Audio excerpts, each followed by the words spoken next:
programang ito ay rated SPG. Striktong patnubay at gabay ng magulang ang kailangan. Maaaring may masiselang tema, lengguwahe, karahasan, sexual, horror o droga na hindi angkop sa mga bata.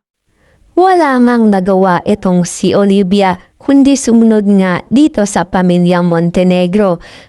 Dahil nga hindi na nga daw niya naising maging mayor kesa mapahiya nga sa kanyang sariling pamilya dito nga sa mga Guerrero. Kung kaya ay pinapaubaya na nga niya dito nga kay Tanggol ang pagtakbo bilang mayor. At sabi nga nito ni Olivia kay Tanggol ay pupuntiryahin nga ng mga Guerrero ang kanyang pamilya at hahanapan nga daw siya ng butas upang maging mahina ang kanilang partido. At sabi nga ni Tanggol ay hindi nga daw nila magagawa iyon dahil nga malalagot nga sila dito kay Tanggol.